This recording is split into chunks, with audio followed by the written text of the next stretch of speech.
কি অবস্থা সবার? আজকে আমরা পর্ব 2 দেখবো, অর্থাৎ এই অধ্যায়ের 2 নম্বর পর্ব। এখানে 2 নম্বর প্রশ্নটা আমরা সলভ করবো আজকে। দেখো, যে প্রশ্নটা কি ছিল, যে তড়িৎ ফ্লাক্স বলতে কি বোঝো? গসের সূত্রের সাহায্যে দুইটি সমান্তরাল চার্জিত পরিবাহীর জন্য তড়িৎ তীব্রতা রাশিমালা প্রতিপাদন করো, বা এখানে তড়িৎ প্রাবল্য নির্ণয় করতে হবে আর কি। এটাই হলো তড়িৎ প্রাবল্য। ঠিক আছে। আচ্ছা, তাহলে আমরা এখানে দুইটি সমান্তরাল চার্জিত পরিবাহী, মানে এখানে পাত বোঝাচ্ছে, যে দুটি সমান্তরাল থাকলে তারা পাত হয়ে যায়। ঠিক আছে, তাহলে এখানে একটা দুইটা পাত আছে। ঠিক আছে, এখানে একটা দুইটা পাত। তাহলে এগুলা নামকরণ করি। এটাকে পিউ দিলাম, এটাকে কিউ দিলাম, এটাকে পি কিউ আর এস দিলাম, কোনো সমস্যা নেই। তাহলে এটাকে যদি আমি প্লাস কল্পনা করি, এটাকে যদি আমি প্লাস কল্পনা করি, এটাকে যদি আমি মাইনাস কল্পনা করি, এটাকে মাইনাস কল্পনা করলাম, তাহলে ভাইয়া আমাদের সব সময় দিক থাকে কোন দিকে? আমাদের দিক থাকে হলো এই দিক থেকে এই দিকে, এই দিক বরাবর, মানে এই দিক থেকে এই দিকে আমাদের দিক থাকবে আর কি। তাহলে আমরা প্রথমে তড়িৎ ফ্লাক্স বলতে কি বোঝো বা কি বুঝি, এটা আগে প্রমাণ করতে হবে, বা এটা বলতে হবে আগে সংজ্ঞাটা। তাহলে সংজ্ঞা বা তড়িৎ ফ্লাক্স দেই। তড়িৎ তড়িৎ ফ্লাক্স তড়িৎ ফ্লাক্স হলো ভাইয়া, দেখো, এই যে তোমার যে এখানে একটা পাত তৈরি হয়েছে, এই পাতের মধ্যে একটা রেখা আমি দেখো চিহ্ন দিয়ে দেখাই দিছি, এই রেখাটাকেই বলা হয় তড়িৎ ফ্লাক্স। বা এই যে তোমার আড়াআড়ি যে রেখাগুলা গেছে, এগুলাকে বলা হয় তড়িৎ ফ্লাক্স। ঠিক আছে, এই যে এগুলাকে বলা হয় মোটামুটি বলরেখা। আর এই বলরেখার সংখ্যাগুলোকেই বা সংখ্যাকেই তড়িৎ ফ্লাক্স বলে। তো সেম ভাবে আমরা চৌম্বকের মধ্যেও দেখতে পাই। আহ, চুম্বক যখন তোমরা দেখছো, তখন চুম্বকের এরকম বলরেখা আছে, এদিক থেকে এইদিকে গেছে, এদিক থেকে এইদিকে গেছে, বা এদিক থেকে এইদিকে গেছে, এরকম বলরেখা দেখতে পাও। তাহলে চুম্বকের মধ্যেও বলরেখা আছে, ওগুলাকেও তড়িৎ, মানে ওগুলাকেও ফ্লাক্স বলা হয়। কিন্তু তড়িৎ ক্ষেত্রের মধ্যে যে বলরেখা তৈরি হয়, সেটাকে বলা হয় তড়িৎ ফ্লাক্স। ঠিক আছে, এটা যেন ক্লিয়ার থাকে। তাহলে আমি সংজ্ঞাটা ভালোভাবে লিখি। দেখো, যে তড়িৎ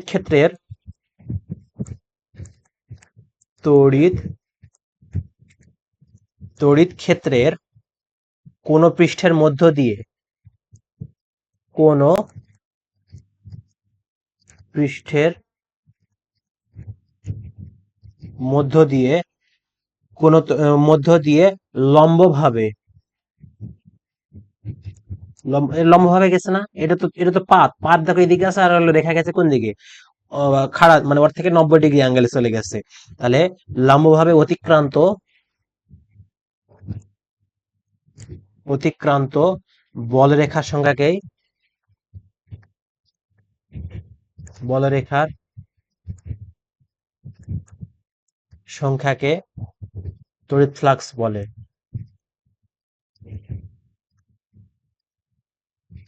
তড়িৎ ফ্লাক্স বলে। আমার কথা কি তোমরা বুঝতে পারছো? এই তড়িৎ ফ্লাক্সকে আমরা কি দ্বারা প্রকাশ করি? তড়িৎ ফ্লাক্সকে ফাই দ্বারা আমরা প্রকাশ করি, ফাই চিহ্ন দিয়ে প্রকাশ করা হয়, চিহ্ন দ্বারা প্রকাশ করা হয়। আশা করি তোমরা বুঝতে পারছো এই কথাগুলো। তাহলে তড়িৎ ফ্লাক্স সম্পর্কে আমরা জানলাম। এখন আমাকে প্রমাণ করতে হবে কি, আহ, পরিবাহের জন্য তড়িৎ ক্ষেত্র বা হলো তড়িৎ প্রাবল্য আমাকে নির্ণয় করতে হবে। তাহলে আমরা যে কোনো একটা পয়েন্ট ধরে নেই তড়িৎ ক্ষেত্রের ভিতরে। তাহলে এখানে একটা পয়েন্ট ধরে নিলাম, এটাকে আমি পয়েন্ট দিলাম কত, এ পয়েন্ট দিলাম। ঠিক আছে, আর এটা এটা এই পাতের জন্য বাইরের দিকে যদি আমি একটা পয়েন্ট ধরে নিলাম বি, তাহলে এখান থেকে এটা হবে ই1, এটা হবে কি ই2। এটা আমরা প্রকাশ করতে পারি বি পয়েন্টে, বাইরে, মানে তড়িৎ ক্ষেত্রের বাইরে কোনো বিন্দুতে। আর অবশ্যই এটা আমরা জানছি। এখন এগুলা হিসাবে আমি এখন দেখি লিখতে পারি কি। দেখো দেখি, মনে করি, আবার আবার মনে করি পি কিউ পি কিউ ও আর এস দুটি সমান্তরাল সমান্তরাল চার্জিত পরিবাহী, চার্জিত পরিবাহী। ঠিক আছে, এ বিটা, এই পি কিউটাকে আমরা কি ধরেছিলাম? পি কিউ ধনাত্মক, ধনাত্মক এবং আর এক্স ঋণাত্মক, আর এসটা কি ঋণাত্মক, তাই না? কিন্তু তারা কোথায় আছে? একই তলে আছে, ঋণাত্মক চার্জে একই তল, একই তল ঘনত্বে, তারা কোথায় আছে? একই তল ঘনত্বে আছে। পি কিউ ধনাত্মক এবং আর এস ঋণাত্মক চার্জে একই তল ঘনত্বে ঘনত্বে চার্জিত। আমার কথা কি ক্লিয়ার? তারা একই তল ঘনত্বের চার্জ দিত। এখন তোমাকে বলে নেই তল ঘনত্বটা কি। তল ঘনত্বকে আমরা সিগমা দ্বারা প্রকাশ করি। এই যে তলের মধ্যে যে চার্জের একটা ঘনত্ব আছে সেটাকে বলা হয় তল মাত্রিক ঘনত্ব বা তল ঘনত্ব। একে আমরা সিগমা দ্বারা প্রকাশ করি। সিগমা ইজ ইকুয়াল টু আমরা জানি কি কিউ বাই এ। এটা সিগমা একটা সূত্র আছে, sigma is equal to Q by A. যারা ইন্টারে পড়ছো তারা তো পড়ছো, আর যারা পড়ো না তারা দেখে নাও যে sigma is equal to Q by, এটাকে তল মাত্রিক ঘনত্ব বলা হয়। ঠিক আছে, ওকে। তাহলে এবার আমরা কি করব? এবার আমরা এই যে দেখো দেখি আমরা প্রাবল্যটা নির্ণয় করব কোথায়? আমরা এই বিন্দুতে প্রাবল্যটা নির্ণয় করব। দেখো দেখি, আমরা এখন লিখি যে পিকিউ পিকিউ পাতের জন্য, পিকিউ পাতের জন্য এ বিন্দুতে, আমি প্রথমে আগে এ বিন্দুতে মানে তড়িৎ ক্ষেত্রের মধ্যে আমার কি বলছে যে পরিবাহী চার্জ পরিবাহীর জন্য, মানে পরিবাহের জন্য তড়িৎ ক্ষেত্রের ভিতরে আমাকে নির্ণয় করতে হবে। তার মানে কি আমি এ বিন্দুতে নির্ণয় করব পি কিউ পাতের জন্য এ বিন্দুতে, এ বিন্দুতে তড়িৎ প্রাবল্য, এ বিন্দুতে তড়িৎ প্রাবল্য যদি ই ওয়ান হয়, ই ওয়ান হয় বা ই ওয়ান যদি ধরি আমি, এটাকে লিখতে পারবো আমরা sigma is equal two 2 epsilon. ভাইয়া এটাই হলো আমাদের যে পাতের জন্য, সমান্তরাল পাতের জন্য গাউসের যে সূত্রটা আছে সেটা হলো এইটা, বা আমরা এটা লিখতে পারি, এটা প্রমাণ আছে। তো আমাদের প্রমাণ এখন জানার দরকার নাই, তোমাদের শেষ সময়, এখন তোমরা প্রমাণ জানে লাভ নাই। তোমাদের আরো সময় থাকলে আমি এগুলা একটা করে অধ্যায়ের প্রমাণ করাই দিতাম এবং সব সূত্রের প্রমাণ আমি তোমাদের দেখাই, তারপর আমি প্রশ্নের উত্তর সলভ করে দেই। আমাদের পেইড ব্যাচ অবশ্যই অবশ্যই এইভাবেই করানো হয়, যে আগে প্রশ্নের বেসিক বা প্রশ্নের সূত্র কোথা থেকে আসছে, প্রশ্নের সূত্রের যে উৎপাদন বা কোথা থেকে উৎপন্ন হয়েছে, এগুলো সব কিছু দেখানোর পর আমরা প্রশ্ন সলভ করি। ঠিক আছে, তাহলে আহ, এটাকে আমি নাম্বার দিব, আচ্ছা দেওয়ার দরকার নাই, ই ওয়ান। এর দিকটা বলে দেই, যা পি আর বরাবর কাজ করে। পিয়ারটা কোন দিকে? এই যে পি থেকে আর বরাবর এই দিকে, ঠিক আছে, কাজ করে। এবারে তাহলে পি কিউ পাতের জন্য পাইছে, আর এস পাতের জন্য বের করি। আচ্ছা, আর একটা কথা বলি, যারা আমাদের ভিডিওগুলো দেখো অবশ্যই আমাদের লাইক কমেন্ট শেয়ার করবে, তোমাদের অনুভূতিগুলো জানাবে ভাইয়া কমেন্টে যে কেমন লাগতেছে। আর ভালো লাগলে অবশ্যই তো লাইক দিবে, আর শেয়ার করবে, তোমাদের ফ্রেন্ডদেরকে শেয়ার করবে ক্লাসগুলো, তারাও যেন উপকৃত হয় আর কি। আর যদি কেউ পেইড কোর্সে এনরোল করতে চাও, অবশ্যই পেইড কোর্সের জন্য আমাদের এই নাম্বারে হোয়াটসঅ্যাপ করবে। ঠিক আছে, এই নাম্বারে হোয়াটসঅ্যাপ করলে যাবতীয় ডিটেলস বলে দেওয়া হবে। আচ্ছা, তাহলে আমি এখন আর এস পাতের জন্য, আর এস আর এস পাতের জন্য আমি কি বের করব? এ বিন্দুতে তড়িৎ প্রাবল্য, এ বিন্দুতে তড়িৎ প্রাবল্য ই টু, ই টু, এটাকে আমি ই টু ধরলাম। ই টু হলে কি হবে? সিগমা ডিভাইডেড, একই জিনিস, একই তলমাত্রিক ঘনত্ব, এই জন্য দুটা জিনিস সেম হবে, যা পি আর বরাবর কাজ করবে, একই দিকে কাজ করবে, বরাবর কাজ করবে। ওকে, তাহলে তাহলে এ বিন্দুতে মোট প্রাবল্য, এ বিন্দুতে মোট প্রাবল্য কত হবে? এ বিন্দুতে মোট প্রাবল্য, তাহলে E is equal to E one plus E two, তাই না? E one plus E two. তাহলে এখান থেকে আমরা যদি মান বসাই, তাহলে ই ইজ ইকুয়াল টু পাচ্ছি কত? Sigma divided 2 epsilon, sigma divided 2 epsilon. তাহলে দুটা যোগ করলে কত হবে? সিগমা ডিভাইডেড শুধুমাত্র এপসাইলন নট থাকবে। আমার কথা কি বুঝতে পারছো?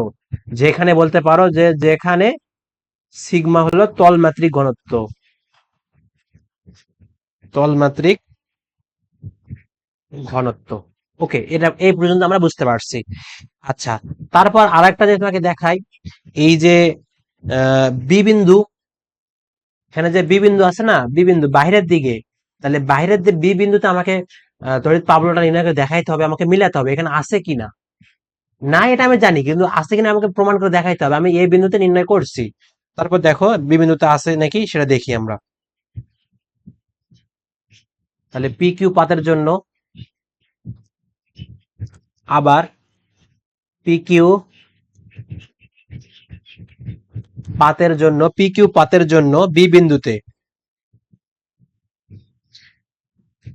বি বিন্দুতে তড়িৎ তড়িৎ প্রাবল্য কেমন?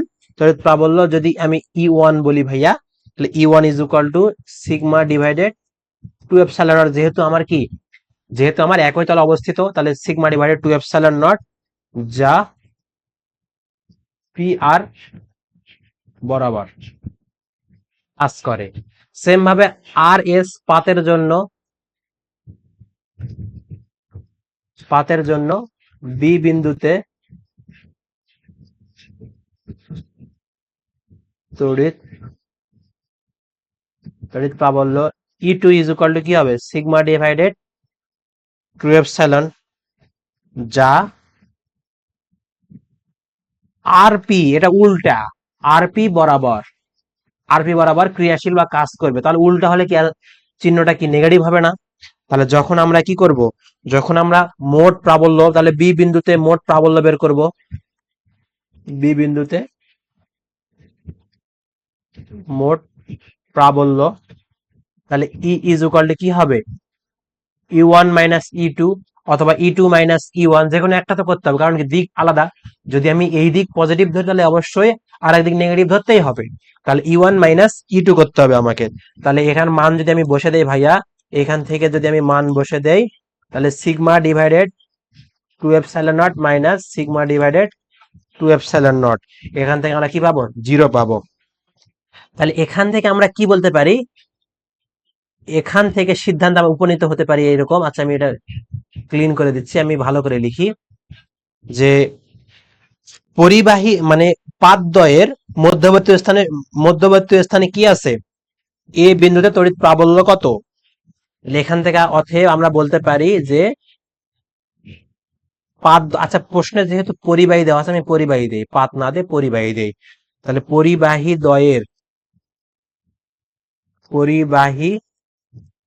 দ্বয়ের মধ্যবর্তী মধ্যবর্তী শূন্য শূন্য স্থানে, আচ্ছা আচ্ছা লেখা বানান ভুল গেছে, শূন্য মাধ্যম ব্যতীত, মাধ্যম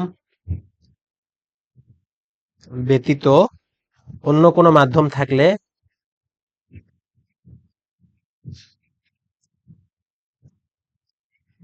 শূন্য মাধ্যম, আচ্ছা দাঁড়াও দাঁড়াও, এখানে শূন্য মাধ্যমে তড়িৎ প্রাবল্য, পরিবাহী দ্বয়ের মধ্যবর্তী শূন্য মাধ্যমে এ বিন্দুতে,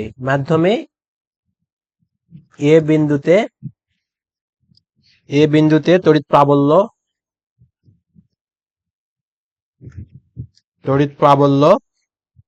কি, তড়িৎ প্রাবল্য হলো E is equal to sigma divided epsilon, এবং অন্য মাধ্যমে এটা শূন্য মাধ্যমে, এবং অন্য মাধ্যম হলে কি হবে, অন্য মাধ্যমে E is equal to sigma divided K epsilon, যেখানে কে হলো কি, কে হলো পরাবৈদ্যুতিক ধ্রুবক বা তড়িৎ মধ্যমাঙ্ক আর কি। এটা হলো অন্য মাধ্যমে, আর হলো শূন্য মাধ্যমে হলে কে জিরো হয়, তাই জন্য এটা হয়। আমার কথা কি ক্লিয়ার? তাহলে আমরা কি পাইলাম, এ বিন্দুতে। এখন পরেরটা বলে দেই। আবার